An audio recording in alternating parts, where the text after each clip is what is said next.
محبت سے خالی کر کے دل کے پیالے کو اللہ سے مانگیں، اور آج کی رات آپ نے یہ 12 نوافل جو میں آپ سے ذکر کری ہوں، انشاءاللہ تعالیٰ آپ اس طریقہ سے پڑھیں گے تو اللہ کریم آپ کی ہر حاجت کو قبول فرمائیں گے۔ یہ طریقہ کار آپ نے نوٹ کر لینا ہے۔ یہ نوافل جو ہیں سنت نبوی اور بزرگان دین کے معمولات میں سے منقول ہیں۔ اب 2 رکعت نفل آپ نے 12 نوافل اس طرح سے ترتیب وائز پڑھنے ہیں۔ 2 رکعت نفل آپ نے پڑھنے ہیں کہ مغفرت کی نیت سے، 2 رکعت جو پہلے 2 رکعت آپ نے پڑھنے مغفرت کی نیت سے، ہر رکعت میں سورۃ الفاتحہ کے بعد 3 مرتبہ آپ نے سورۃ الاخلاص پڑھنی ہے دونوں رکعت میں۔ اب اس کے بعد اگلے 2 رکعت آپ نے نیت کرنی ہے دنیا اور آخرت کی فلاح کے لیے۔ ہر رکعت میں آپ نے کیا پڑھنا ہے؟ سورۃ الفاتحہ کے بعد سورہ قدر 1 مرتبہ اور سورہ اخلاص 3 مرتبہ۔ اب آپ نے اگلے 2 رکعت جو ہے وہ آپ نے پڑھنے ہیں، وہ اس طرح سے پڑھنے ہیں، گناہوں کی معافی کے لیے آپ نے پڑھنے ہیں۔ نیت کیا کرنی ہے؟ گناہوں کی معافی کے لیے۔ ہر رکعت آپ نے اس طرح سے پڑھنی ہے، سورہ فاتحہ کے بعد سورہ زلزال اور سورہ اخلاص 3 مرتبہ پڑھنی ہے۔ اب اگلے 2 رکعت آپ نے پڑھنے ہیں، نیت کیا کرنی ہے؟ رزق میں برکت کے لیے۔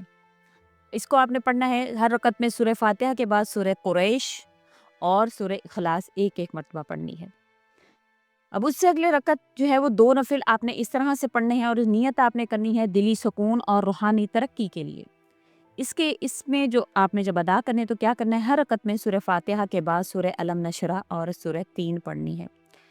اس سے اگلے رکعت جو 12واں جو آپ نے نوافل وہ ادا کرنے ہیں، اس میں آپ نے پڑھنے ہیں نیت قبر کے عذاب سے نجات کے لیے۔ ہر رکعت میں سورہ فاتحہ کے بعد سورہ الہاکم التکاثر یعنی سورہ تکاثر اور سورہ عصر پڑھنی ہے۔ انشاءاللہ تعالیٰ یہ 12 نوافل جب پورے ہو جائیں گے، پھر آپ نے اللہ تعالیٰ سے خصوصی دعا کرنی ہے کہ یا اللہ مجھے اپنی رحمتوں سے بھر دے، میرے دل کو نور سے منور فرما، میرے گناہوں کو معاف فرما، میرے رزق میں برکت عطا فرما، اور مجھے دنیا اور آخرت کی فلاح نصیب فرما۔ آپ جو بھی عبادت کریں، آپ کا مقصد خالصتاً اللہ کی رضا ہونا چاہیے کہ اللہ مجھ سے راضی ہو جائے۔ انشاءاللہ پھر دیکھیں کس طرح سے اللہ تعالیٰ آپ پر مہربان ہوتے ہیں، آپ کی تمام مرادوں کو پورا فرماتے ہیں۔ یہ واقعات ذکر کرنے کا مقصد ہوتا ہے آپ اللہ تعالیٰ کی قربت کو محسوس کر سکیں کہ ہم اللہ کے قریب ہو کر کس طرح سے فیل کر سکتے ہیں۔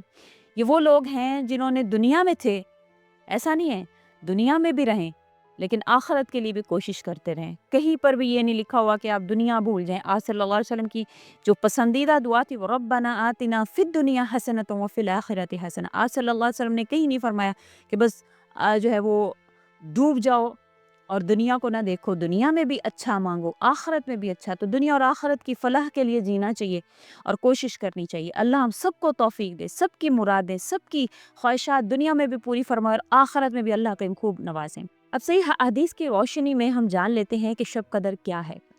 حضرت ابو ہریرہ رضی اللہ تعالیٰ عنہ سے روایت ہے کہ نبی کریم صلی اللہ علیہ وسلم نے فرمایا ہے کہ جو شخص شب قدر میں ایمان اور ثواب کی نیت سے عبادت کرے گا، اس کے پچھلے تمام گناہ معاف کر دیے جاتے ہیں۔ یہ صحیح بخاری شریف کی حدیث ہے۔ حضرت عائشہ صدیقہ رضی اللہ تعالیٰ عنہ نے عرض کیا یا رسول اللہ، اگر مجھے شب قدر کا علم ہو جائے تو میں کیا دعا کروں؟ آپ صلی اللہ علیہ وسلم نے فرمایا اللہم انکا عفو تحب العفو فاعف عنی۔ اب شب قدر کی عبادات کی بہت زیادہ اہمیت ہے۔ اس میں خاص طور پر جن چیزوں کا آپ نے دھیان رکھنا ہے کہ آپ نے اس رات میں قرآن کریم کی تلاوت لازماً کرنی ہے، تہجد کی نماز کا اہتمام کرنا ہے، نوافل کا اہتمام کرنا ہے، استغفار آپ نے کرنا ہے، درود شریف پڑھنا ہے، صدقہ خیرات کرنا ہے، دعا اور مناجات میں وقت گزارنا ہے، توبہ اور آنسوؤں کے ساتھ اللہ تعالیٰ کو یاد کرنا ہے۔ شب قدر کے 12 خاص نوافل جو اللہ تعالیٰ کو بہت پسند ہے، ان سے اللہ تعالیٰ اس کا مکمل طریقہ کار میں آپ سے ذکر کروں گی، لیکن اس سے پہلے چند واقعات جو ہے وہ آپ سے ذکر کرنا چاہوں گی۔ اللہ تعالیٰ کو توبہ بہت پسند ہے۔ انسان چاہے کتنے بھی گناہ کر لے اور سچے دل سے اللہ سے توبہ کرے، اپنے گناہوں پر پشیمان ہو اور اللہ سے رجوع کر لے تو اللہ تعالیٰ اس سے فوراً سے راضی ہو جاتے ہیں۔ اللہ تعالیٰ یہ نہیں پوچھتے کہ تم اتنے گناہ کر کے اب تمہیں یاد آیا کہ تم میری بارگاہ میں آؤ۔ اللہ تعالیٰ بڑے بخشنے والے غفور الرحیم ہیں۔ ہم کسی کے بارے میں کوئی گمان نہیں کر سکتے کہ فلاں نیک ہے یا فلاں بد ہے۔ بس اللہ کریم کے اوپر جو ہے وہ ہمیں اپنے معاملات کو چھوڑنا ہے اور اچھی کوشش کرتے رہنا ہے۔ اچھی کوشش جو ہے وہ ہمیں اللہ کے قریب لے جاتی ہے۔ اب ایک لڑکی جس پر ہر طرف سے ظلم تھا، شوہر مار پیٹ کرتا تھا، گھر والے تانے دیتے تھے، دل ٹوٹ چکا تھا، اس نے کیا کیا کہ شب قدر کی رات آئی تو اس نے اپنے کمرے کا دروازہ بند کیا اور بس سجدے میں گر کر اللہ کے آگے روتی رہی، اللہ بس آپ سے ہی امید ہے، سب چھوڑ چکی ہوں، صرف آپ باقی ہیں، مجھے نکال لیں اس اندھیروں سے، ان تمام تر زوال چیزوں سے۔ وہ پوری رات روتی رہی، آنکھوں سے آنسو بہتے رہے، زبان پر بس استغفار اور درود تھا۔ چند دنوں بعد اللہ تعالیٰ نے ایسے اسباب بنائے کہ اسے خالص سکون ملا۔ شوہر نے توبہ کی، رویہ بدل گیا، گھر کا ماحول نرم ہو گیا۔ اس نے کہا میں نے شب قدر میں اللہ کو دل سے پکارا اور میرے رب نے میری سن لی۔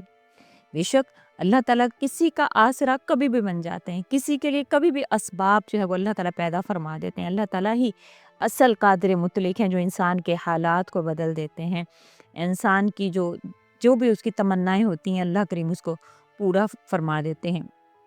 بے شک اللہ تعالیٰ ہر انسان کو دینے پر قادر ہے، بس سچے دل سے جو انسان کسی بھی وقت مانگتا ہے، اس کے لیے شب قدر کے علاوہ بھی مانگتا ہے تو اللہ کریم اس کو دے دیتے ہیں۔ ایک مرتبہ حضرت حسن بصری کا واقعہ ذکر کیا جاتا ہے کہ ایک بار حضرت حسن بصری رحمۃ اللہ علیہ شب قدر کی رات مسجد میں بیٹھے تھے کہ ایک نوجوان پوری رات عبادت کرتا رہا، لیکن ہر تھوڑی دیر بعد رونے لگتا، سجدے میں گر جاتا اور کہتا یا اللہ میں تیرے قابل نہیں، میں تیری رحمت کے لائق نہیں، لیکن پھر بھی تیرے در سے نہیں جاؤں گا، تو رحمت والا ہے، مجھے خالی مت لوٹا۔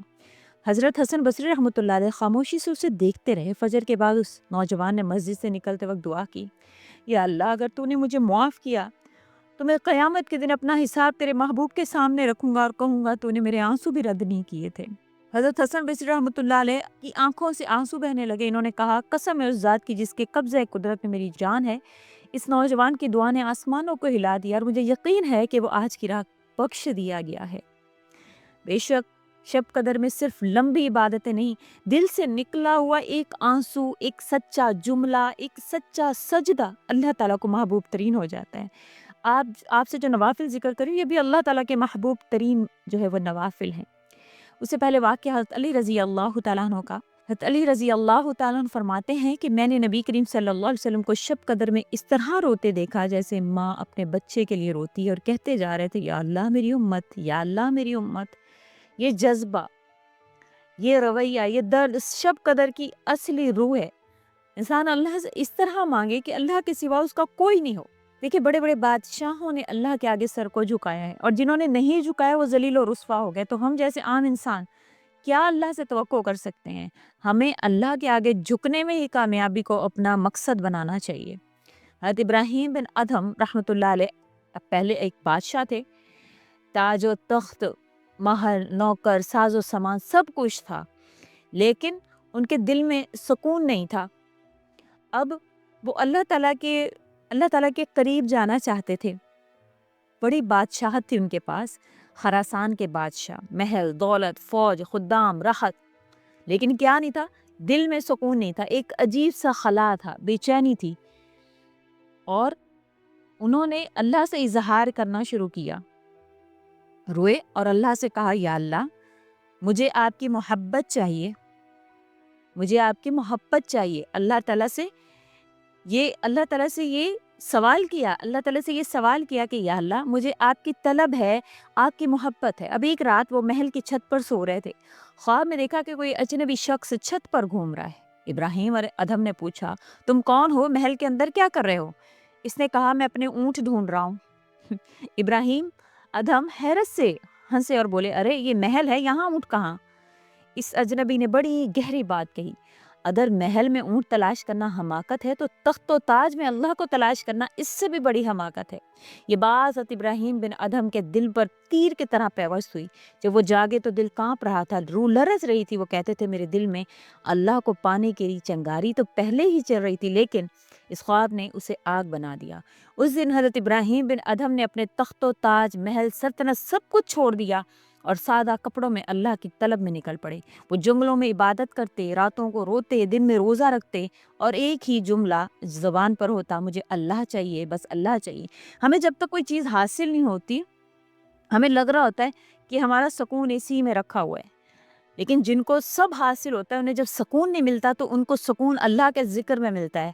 اللہ تعالیٰ خود قرآن کریم میں فرماتے ہیں کہ دلوں کا سکون تو اللہ کے ذکر میں ہے۔ تو دیکھیں آپ ذکر کرنا شروع کریں، جن کے پاس نہیں ہے اللہ تعالیٰ اس کو خود بخود عطا کرنا شروع کر دیتے ہیں۔ اللہ تعالیٰ ہمیں 70 ماؤں سے زیادہ پیار کرتے ہیں۔